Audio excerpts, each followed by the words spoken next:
আনতে পারে এবং তার এই খারাপ কাজে তার পরিবার যেভাবে সাপোর্ট করতে পারে সেটা তো আমি নিজে উইটনেস, আমি তো দেখেছি। এই যে যেমন তার ওয়াইফ বলছিল যে আমি তো তার পরিবারের সাথেই ছিলাম। একটা পরিবারের সাথে থাকা অবস্থায় একটা বাসায় যখন মা বাবা ভাই বোন থাকে, সেখানে একটা ছেলের বউকে কিভাবে মোবাইলের চার্জার তারপরে পাওয়ার ব্যাংক দিয়ে কিভাবে এভাবে মারা যায়? তার মা কি তাকে বাঁচাতে আসেনি? তার মা কি সেভ করেনি? বা তার মা কি তার ছেলেকে শুধরানোর চেষ্টা করেনি? আমাকেও কিন্তু যখন আঘাত করেছিল, যে আমি বলেছি যে তার 13 Pro Max মোবাইল 2 টুকরা হয়ে গেছে আমাকে মারার কারণে, মানে আমি এতটা পরিমাণ আঘাত পেয়েছিলাম যে তার মোবাইলটার 2 টুকরা হয়ে গেছে। তো সে কি পরিমাণ পাশবিক হইতে পারে? তো আমার করা ভবিষ্যৎবাণী তো মিলে যাওয়ারই কথা, কারণ এই মানুষটাকে তো আমি হাড়ে হাড়ে চিনি, রক্তবিন্দুতে চিনি, তার প্রতিটা ফোঁটা, তার প্রতিটা নিঃশ্বাসে নিঃশ্বাসে যে কি ধরনের চিন্তা ভাবনা, সেটা তো আমি ছাড়া আমার মনে হয় এর চেয়ে ভালো আর কেউ জানার কথা না। বিকজ আমি তার ফার্স্ট ভিকটিম না, আমার আগেও আরো অনেক নারীর সাথে সে একসাথে লিভ টুগেদার করেছে পরিবারের সাথে, বা বিয়ে নামক প্রতারণা করে একসাথে ছিল। তাকে দেখলে কিন্তু ছোট মনে হয়, বাট সে কিন্তু আসলে ছোট না, তার বয়স কিন্তু আসলে কম না।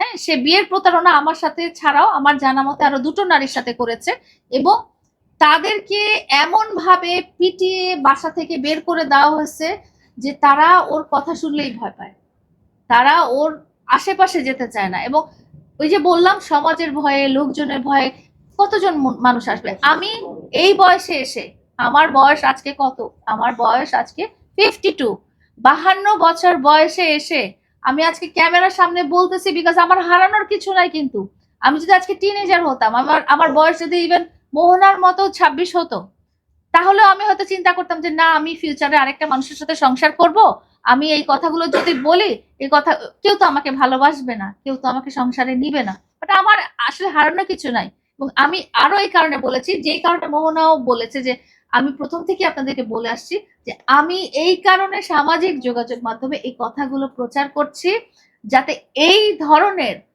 স্পেশালি প্রিন্স মামুন এবং তার পরিবার, এবং এছাড়াও এই ধরনের মানুষদের কাছে প্রতারিত আর না হয়। যেসব মানুষ টাকা পয়সার জন্য টার্গেট করে মানুষের সাথে সম্পর্ক করে, তারা কখনোই ভালো না, তারা সবসময় অপরাধী। তাদের সমস্ত অ্যাক্টিভিটিসই থাকে উদ্দেশ্যমূলক প্রতারণা করার। হচ্ছে যে ওনার সাথে আমার দেখা হওয়ার কোনো কারণ নেই, উনি আমার ব্যক্তিগতভাবে পরিচিত না, বা উনি অনেকবার আমার সাথে যোগাযোগ করার চেষ্টা করেছেন উনি যখন ভিকটিম হয়েছে। কারণ ওনারা যখন একসাথে থাকা শুরু করেছেন, তখনই তো আমি সামাজিক যোগাযোগ মাধ্যমে এসে বলেছিলাম। যখন আমি ইভেন ওই যে বিয়ের ঘটনা আমি জানতে পারলাম, সবচেয়ে মজার ঘটনা কি, তারা বিয়ে করেছিল সেটা কিন্তু তারা প্রকাশই করেনি, আমি প্রকাশ করে দিয়েছি, যে ছবি টবি ভাঙলাম।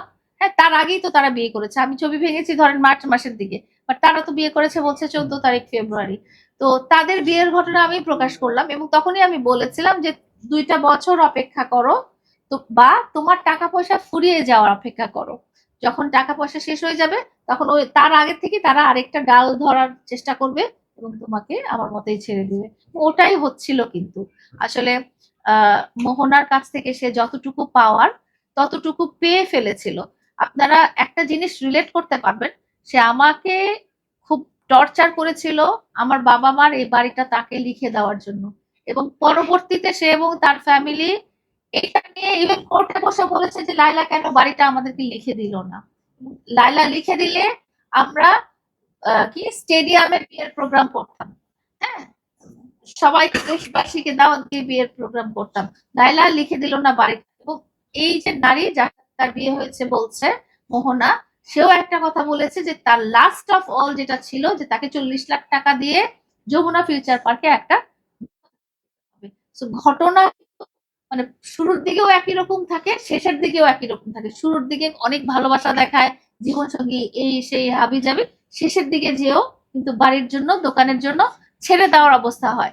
এবং আপনারা দেখবেন যে মেয়েটাকে মারতে মারতে এমন অসুস্থ করে দিয়েছে, এমন ভাবে টর্চার করে অসুস্থ করে দিয়েছে, যে মেয়েটা অনেকদিন হসপিটালে আইসিইউতে ছিল, এবং তারপরেও সে জড়িয়ে ধরে কিন্তু রোমান্টিক ভিডিও বানাচ্ছে। কিন্তু আমি কিন্তু তার চোখ দেখে বুঝতে পারছি যে এই রোমান্টিক ভিডিও সেই রোমান্টিক ভিডিও না, এই রোমান্টিক ভিডিও হচ্ছে আইওয়াস, যে না দেখানো। এবং আরো একটা জিনিস মেয়েটা বলেছে, যে সারা দুনিয়াকে ইগনোর করে বা সারা দুনিয়ার মতামত উপেক্ষা করে সে প্রিন্স মামুনের জীবনসঙ্গী হতে রাজি হয়েছে। হ্যাঁ, আমার ঘটনাটাও কিন্তু সিমিলার।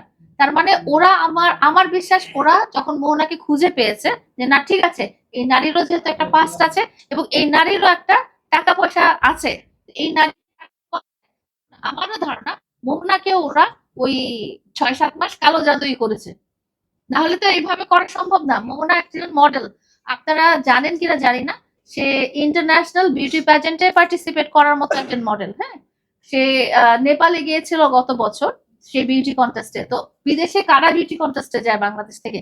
যারা টপ অফ দ্য টপ তারাই তো যায়। এই ধরনের একজন ইন্টারন্যাশনাল মডেল কি করে এই টোকাই বস্তি টিকটকারের ফাঁদে পড়বে? অবশ্যই কিছু না কিছু আছে।